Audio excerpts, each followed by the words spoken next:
Good morning once again. So if you're tuning in, this is Good Morning Kenya. And as we had promised, or rather mentioned earlier, we have an interactive segment. And this morning, we're going to be focusing on youth and enterprise. Now, thank you very much, each and every person who's watching. We invite your feedback in regard to the issue of eating fair and such. Thank you very much, Kim Tai Kerich, Lawrence Mwai, Kiplagat Kitur, Edward Yegon, William Waburi, and Macho. Keep texting, keep tweeting. You can get us on our Twitter handle at KBC Channel 1 News. Mine is at Ray Manyara, and we have at Jane Wamboy. Now we're shifting gears and talking about youth and business. We've already had the statistics that over 60% of the unemployed, a majority of them are youth. So what are the youth themselves doing to ensure that they change this narrative or rectify these statistics? Joining me is a businessman who has also political ambitions. And this is none other than Alex Kidake Malova. Karibu sana. Thank you to have you on set. Thank you.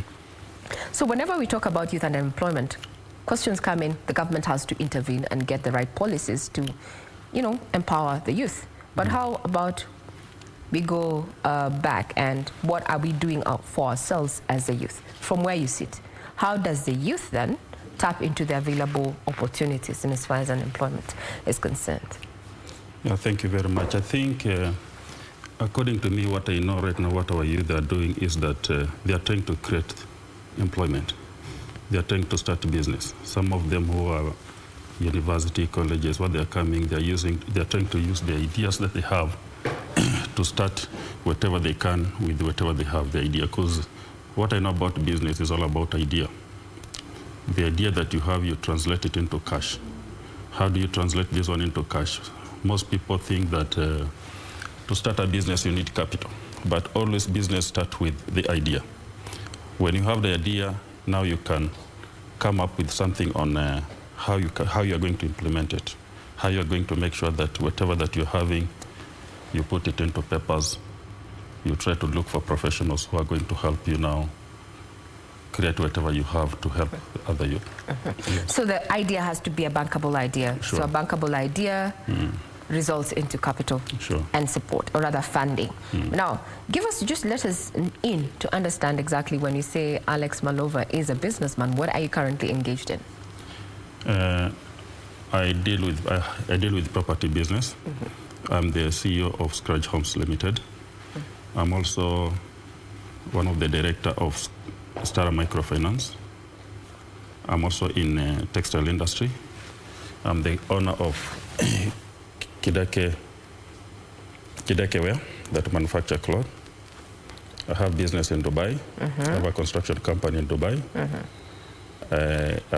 I'm also in an exhibition organization. I do organize expo. I've done one in Istanbul. I've been in Vietnam, a city called Ho Chi Minh City. I have done another one in South Africa, Santon. Tanzania, I have done 2.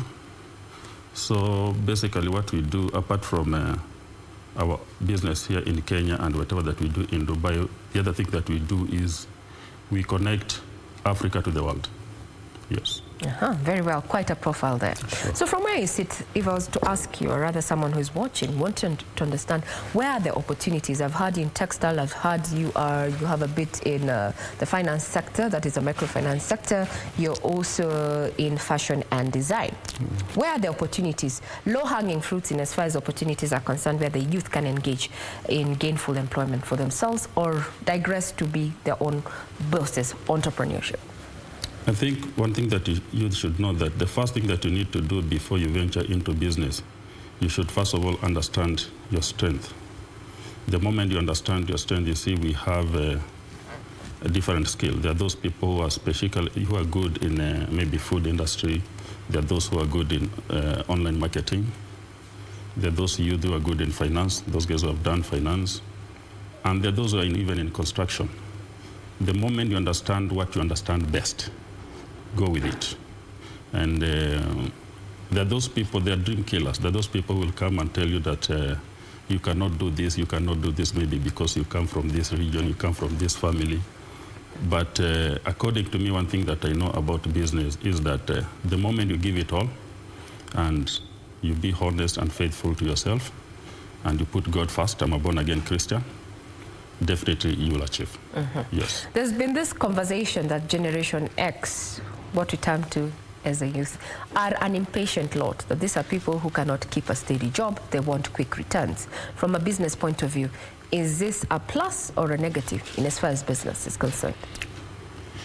What I know about business, according to experience that I have about business, I agree with you in one way or the other. But basically, it depends with an individual. There are those people, especially those youths who want to get rich fast.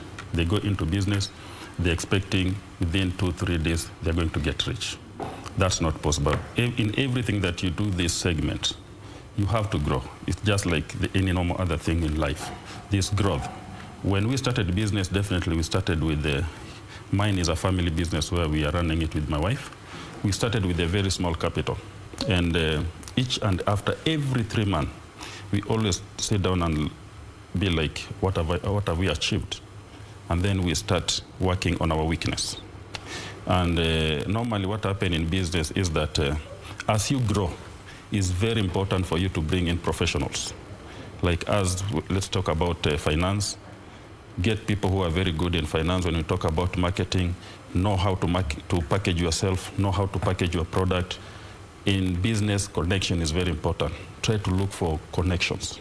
Try to look for connection. It's not easy, but each and every time learn through Googles, invest in education.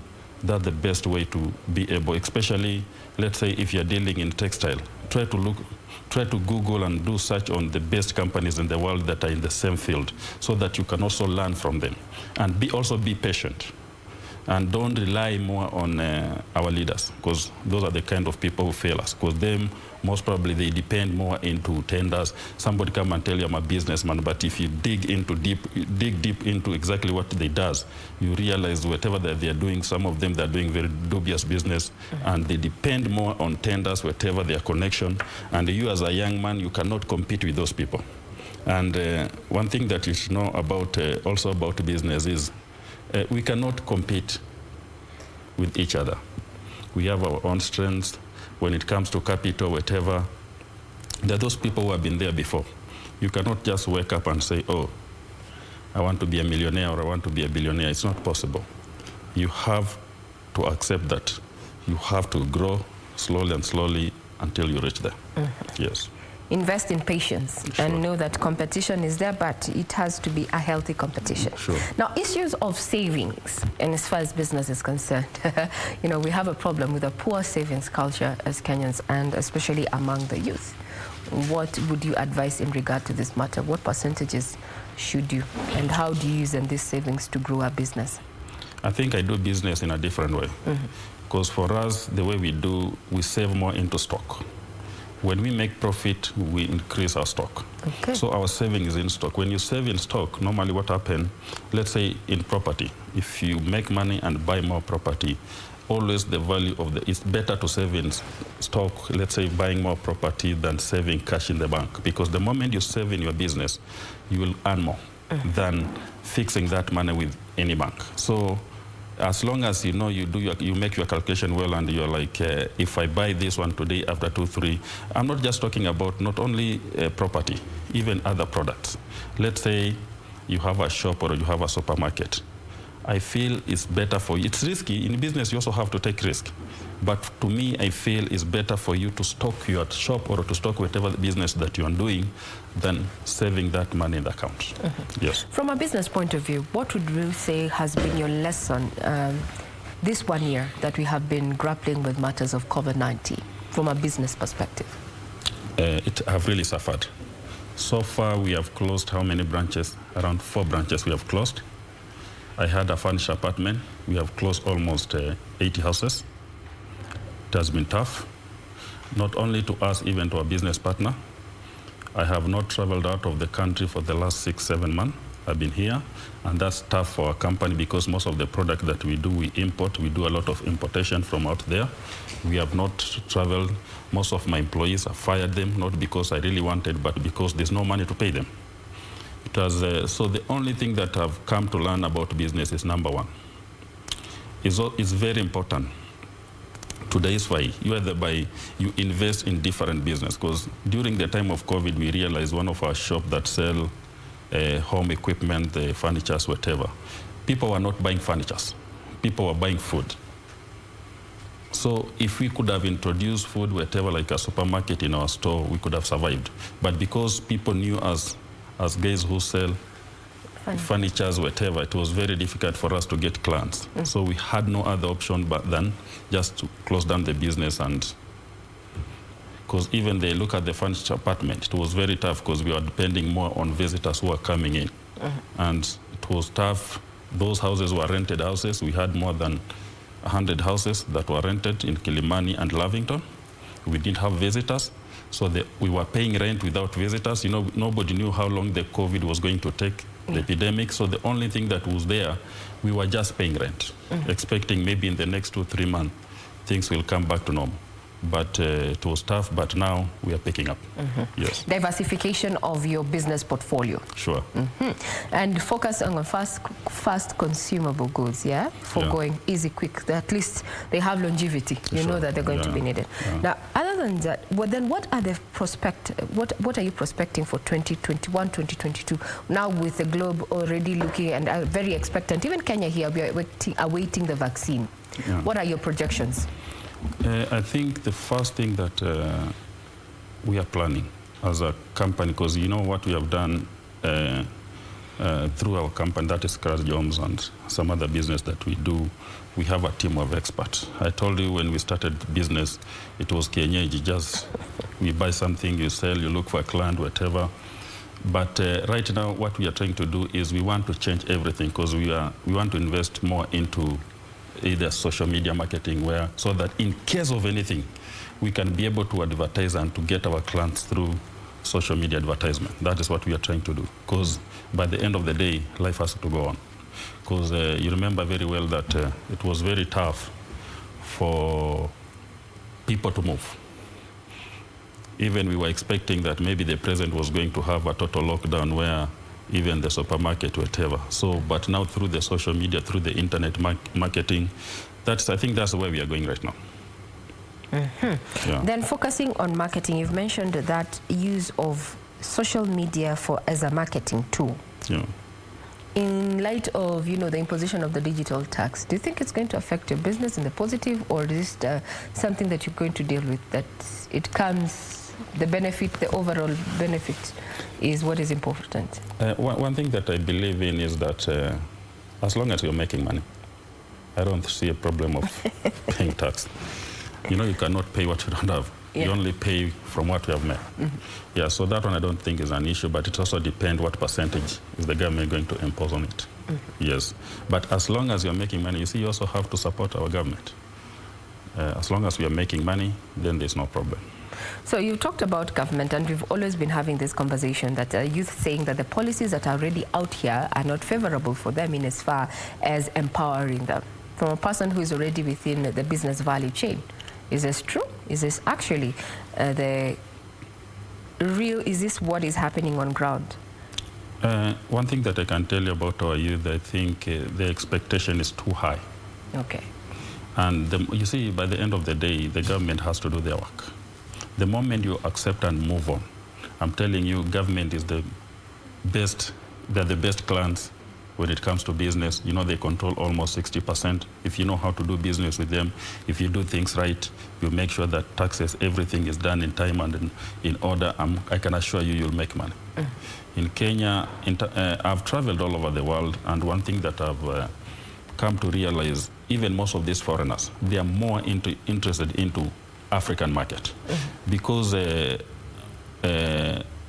most African countries, they're the third world countries, and what is happening is that they are good spenders.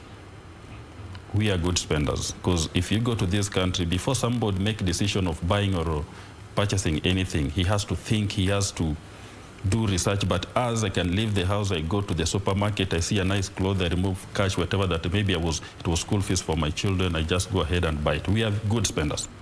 We don't plan. We're impulsive. Sure. We do not do the required research.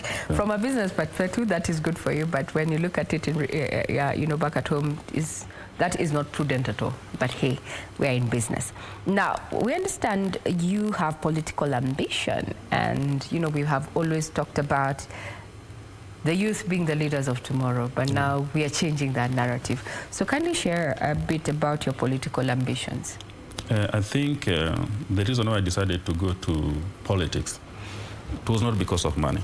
Either way, because I realized that most of these guys who are in leadership, they don't understand what we go through, especially us as businessmen. I want to give you a very good example about a country like Turkey. If you go to Turkey, we have what we call the Big Five. The Big Five, these are business people. These guys, they are supported 100% by the government. Right now, the biggest, I don't know whether it's now the second biggest, but the biggest airport is in Istanbul, Turkey. It belongs to the business people. The government of Kenya does not support business people. Especially, you see, for us to make sure that our economy is stable, we have to do more of export than import.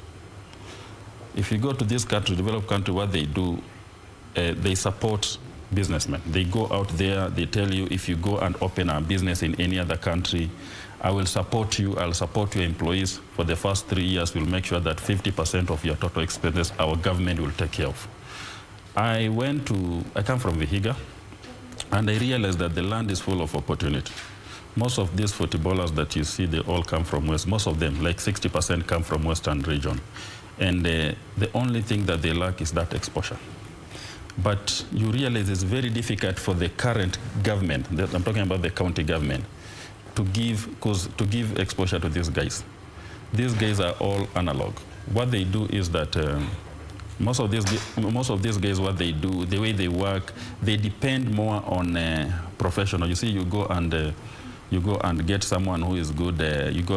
Who is good in agriculture. You tell him, okay, because you are good in this sector, I'll give you. You'll be the CC for this sector, for the sport. That's what they do. Mm-hmm. But if you look at this leader, they are clueless. Because if you go to a country like Dubai, you realize that if I want to employ people, what I'll do, I'll look for people that I can be able to control.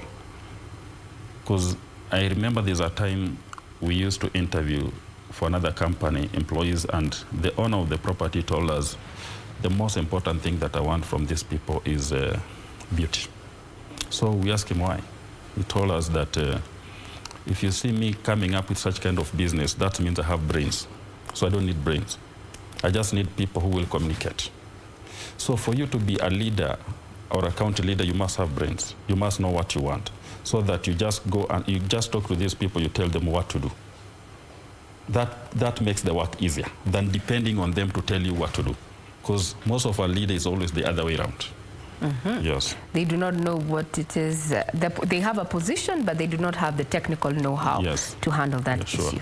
But now, is Kenya ready for youthful leadership? Look at what is happening as far as the succession of 2022 is concerned. Are we ready? We already have some youth in leadership as we are speaking right now, and they are doing very well.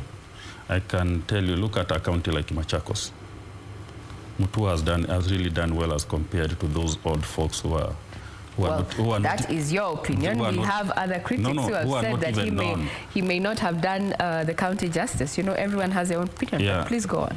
There are so many. Look at somebody like Malala. He's really doing very well. This sport, this whatever that he's doing, but you can't find those all guys supporting youth or supporting sport. And we have always been told that youth are the leaders of tomorrow. Yes, that. And the problem is, most of these guys who are going into politics, they always join politics after retirement, when they're exhausted, not when they are strong. We need somebody who has energy, who has power, who is exposed, who can go there and work for us. Because they cannot even work for more than 6 hours. What about experience? Because the old who are retired, they claim that the youth do not have the requisite experience to hold these positions in power. I was talking the other day, there's a time I got a phone call from the current governor, our current governor, and he was telling me he got an experience working with the government. That's the reason why he wants to be re-elected, just because of that experience. And one thing that I can tell you, if given opportunity, that's why you see whatever that is happening right now, like let me tell you, like in Vihiga, our people, our health workers have not been paid. Reason being, the governor depends 100% on the central government. They cannot, you have the hospital, you have the workers, you have the equipment, you have patients as your client, but you cannot generate income to pay those people. If you give that kind of sector to a private sector, they'll generate income. They'll not depend on the central government. They'll generate the income. That's the biggest problem. These people, they don't want to take risk. We need somebody who knows how to run business, who is ready also to take risk, but he has to keep in mind that, this private sector is not same as public. Sector. You see, you are answerable to the common mananchi. Whatever you do, you have to explain to them exactly why have you taken this and this step, because that's not your private company. Yes. Well, for you feel that experience isn't everything else. They have to be servant leaders. Now, the issue of integrity in our leadership. What's your take? Integrity. The integrity question is something that we have failed over the years. Do you think the youth then can answer? When you're talking about integrity, I want to ask you a simple question. What are you exactly talking about? Is it because of corruption? That is one issue. Immorality?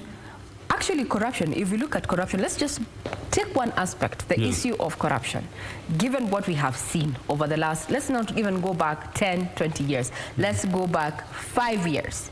Issues of integrity. Corruption. When you're talking about corruption, so what should I compare with? The youth and this old generation, or exactly? Because corruption is about individual.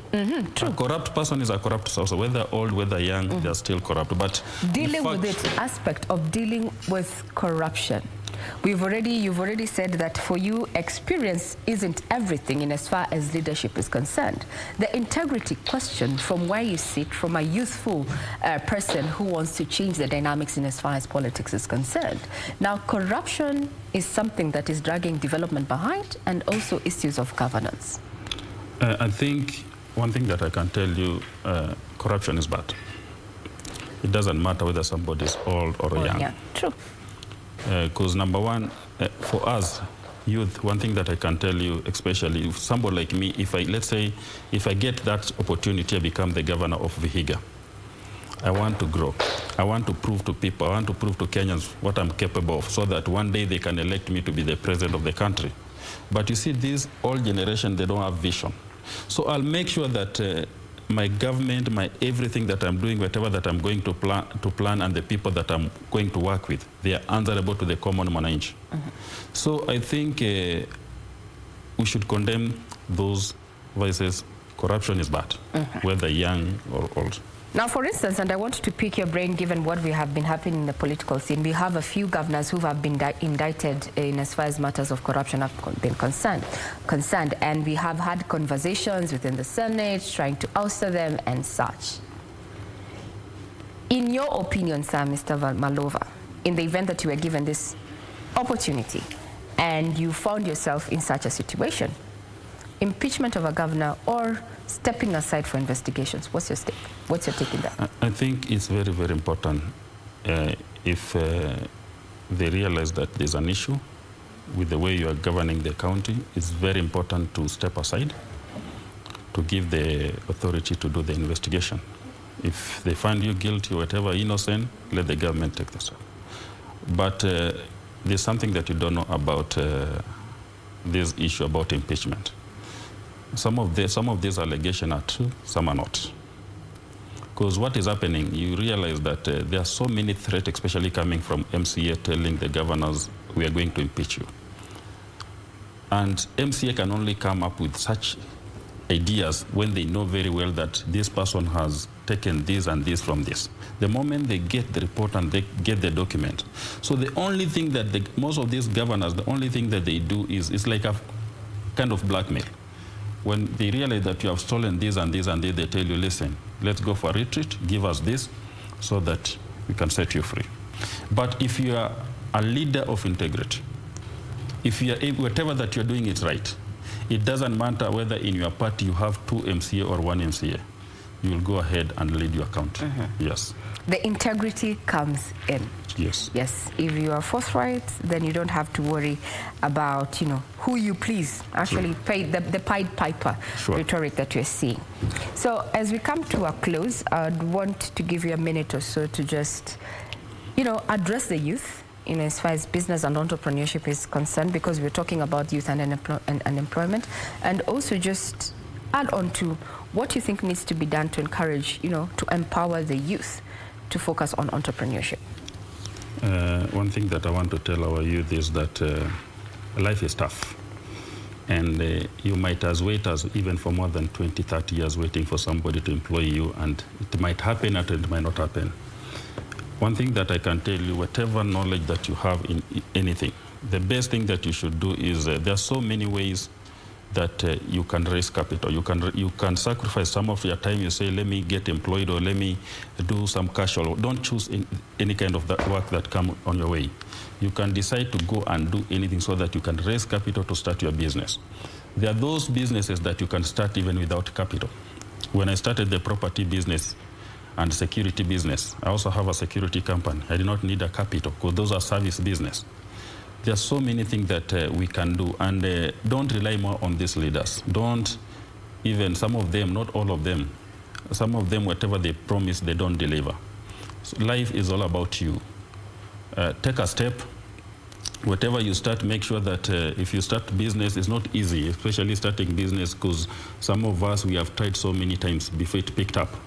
I've tried so many business. I've tried so many times. I've done so. There's a time I used to sell computer accessories in town. I used to do software. I've done so many things. Most of them failed. And don't give up.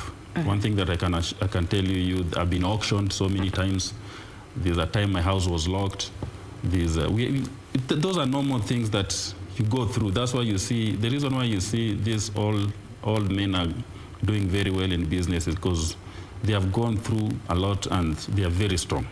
One thing that I can tell you, the moment you are strong and you know your course, you know what you are looking for, by the end of the day, you will make it. Nowadays, you know, the more you grow, the more you make network, the connection and whatever, and it's only through this connection that you'll get more business. Your network, your worth. Well, we have a request by one of our viewers. He goes by the Twitter handle, Chibude who? Chibude Stephen. He says, can you connect me to Alex Malova? I see I can learn more things from him. #entrepreneurship. Chibude, thank you very much. I have already shared your Twitter handle to our guest this morning. Yes, of course, just following from Bungoma, Ambia Mgeni, Anipe Kazi, issue of unemployment coming up. Yes, so many people are asking, and the youth are really keenly following on where these opportunities are. Where the opportunities are. Maybe you can just tell them which areas, which low-hanging fruits do we have at the moment? Top of your mind. I think there's one thing that I want to tell you, and this one I think I'll address it to the government. Apart from Kenya, there are so many opportunities out there, but the government is not helping us. Okay. I've traveled in a number of countries. I want to give you an example of one country, Philippines. If you go to Philippines, you realize that the government of Philippines, I just want to give you a small example about this house girl job. You realize, like in Dubai, a house girl from Philippines is paid more than any house girl in the world. Just the reason being is because of the kind of relationship that the Dubai government has, the Emirates government has with that kind of government. Because our leaders, they are failing us. Because what they are doing, there's nobody who cares on how Kenyans are treated in Dubai or in Saudi Arabia or wherever. And the moment the government comes in and help our people, there are so many job opportunities. If you go to Europe, there are so many opportunities. There are people who are looking for workers. So many opportunities there. But our people, when they go there, I can tell you, if you go to Dubai right now, Ugandans are well paid than Kenyans. They're doing the same thing. You know, the salary scale is not the same. It depends also with the country and the relationship. And there's a lot of opportunity in our country. And there's something that I'm organizing at Vihiga Kidundu. It was supposed to take place this year. There's an expo that was supposed to take place this February, the end of this February, but we are pushing it to March because we need to do a good advertisement. After organizing a number of exhibitions, I realized that if you go to especially this Asian country, their target is African market. They want to come and start factories in Kenya. But now, you see, for somebody to come and start any manufacturing or any business in Kenya, it also depends what the government is going to put on table. In China, the cheapest casual work in China right now, it has gone high to Kenya shilling. I can talk about 100,000 Kenya shilling per month. What most of the manufacturers have done, the one that used to operate from China, they have moved their factory to Vietnam because the government of Vietnam had assured them they can give them casual workers who can be earning as little as 30K. And I can tell you in Kenya, if they come, we can talk to the government so that we market Kenya out there. We tell these people, listen, if I can give you a land, we can give you free taxation on the imports. On the only condition that we are going to give you, make sure that you pay a tax when you start the business, make sure that you pay, let's say if I become the governor of Vihiga, I tell them now, listen, you have to make sure that you pay whatever to the county government, and you have to employ at least 70% of our local. And the other thing that I'm going to guarantee you is that I'll give you people who will earn as little as 20,000. And the good thing about setting up factories here, you know, you have to market your country. You tell them the good thing about Kenya, setting factory in Kenya, not in South Africa, whatever, is because Kenya is under COMESA. So the moment you set up a factory here, it will be very easy for you to target these other African market to sell your product there without any tax, and even the cost will be low. So we have incentives to attract investors. We will have this conversation about, you know, human resource being also used as a commodity for trade. I think from where I sit, it has to be competitive. So, because you have studied engineering and they want engineers, well, I can't be paid at 20,000. But that's a conversation for another day. Thank you very much if you've been tuning in. We have been talking about youth and enterprise there. We have been joined by a businessman with political ambitions targeting Vihiga County, and he says it's the high time that the youth took the leadership roles, and says the integrity question as far as corruption is concerned. Well, if one is a person of integrity, then you cannot be held at ransom. You make the decisions from a point of information. Alex Kidake Malova. I'm Regina Manyara. I wish you a great day ahead. Let's do this again tomorrow, same time, same place.